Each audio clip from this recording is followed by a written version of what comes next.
Hi, everyone. Thank you all for being here. I just want to start by acknowledging that I'm presenting today from Sioux, Sauk, and Meskwaki land. My name is Madeline Norris, and I'll be presenting regenerative textile systems and circular products. The main reason the fashion industry gets tagged as the second largest polluter in the world is because it touches so many other industries that have a huge role to play in reversing ecological damage. Just to name a few, we have agriculture, energy, transportation, manufacturing, etc. I've been told through the PGS community that the system lens means that the apparel industry is a lever for change. This inspired my team and I to curate our own business that addresses the intersectional issues embedded into the fabric of this industry. For us, understanding the workings of the system and where the most impactful changes could be made all started with a few small onesies. Nowhere Baby Apparel replaces harmful chemicals with natural ones, partnering with regenerative farmers to produce compostable clothing. We understand that many hands touch the fibers that create a whole garment, so when they're healthy ones, they protect all stakeholders. Nowhere is grounded in these 4 United Nations Sustainable Development Goals. Life on land, by eliminating the use of chemicals throughout our entire business, we can begin to turn off the faucet of pollution and protect our air and water. Climate action, which supports regenerative farmers by purchasing climate beneficial fibers at a premium price to support their livelihood and contribution to soil health.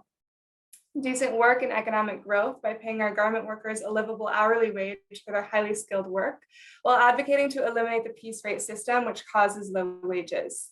And lastly, responsible consumption and production by owning the responsibility of our product's end of life. This prioritizes life cycle extension and composting. So let's start with our fiber shed farmers. To the right here, you can see founder of Fox Fiber and Color Organic, Sally Fox. Over time, Sally crossbred short staple brown cottons, which were pest resistant by nature, with long staple cotton suitable for high quality textiles. By supporting the cotton's desired characteristics, she was able to produce a fiber that is pest resistant and comes in a variety of colors without using any chemicals. This protects our soil and all living beings downstream. Any crop can be beneficial or extractive. It's about how you manage it. And Sally is flipping the bad reputation of cotton upside down. As a business, we decided to source our materials from Fox's Ranch, which sits in Cape Valley in Northern California. We aren't only supporting organic, but actually a certified biodynamic farm, which brings diversity of crops, wildlife, and livestock together for a more holistic approach to farming. To the left here, you can see a picture of a collection by Danu Organic, where she utilized Sally's cotton, and you can see even through the picture the soft hand feel and durability that would make this material perfect for baby clothing.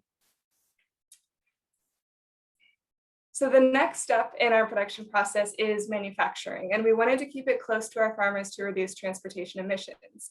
When the production processes are geographically closer together, transparency is not only accessible for our business, but it's supported within the community.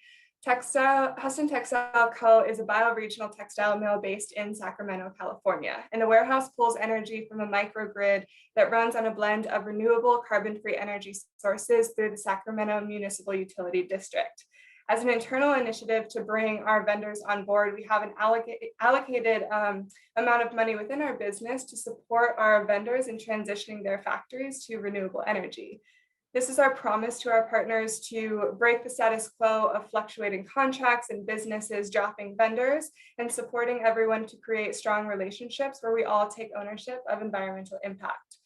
For the production of our simple silhouettes and fabrics, we have identified sewing contractors in the East Bay and pledged to pay them an hourly livable wage while advocating for the elimination of the piece rate system. Being paid per item of clothing that you create establishes a loophole that results in hourly pay being about $5 or less. So we stand by our garment workers to advocate for policy change to eliminate piece rate.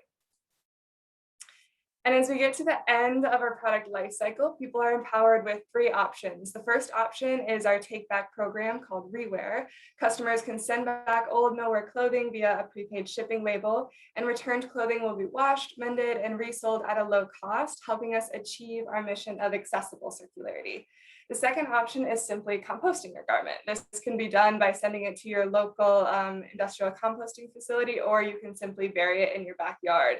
Since most of our products are made from Sally's organic cotton, it takes about 5 months to biodegrade after it's been immersed in soil. Other hardware on our clothing has varying degrees of compostability, but it's compostable nonetheless. And an example of this would be our nut buttons sourced from the retailer A Verb for Keeping Warm in Oakland, California. And our third option is to give the clothing to another child you know and hand down the love and knowledge of a bioregional regenerative textile ecosystem. So a huge shout out to my team here. They were absolutely pivotal in the research and development of this project. And an additional shout out to my adorable cousin in the upper left-hand corner trying on one of our samples. Thank you.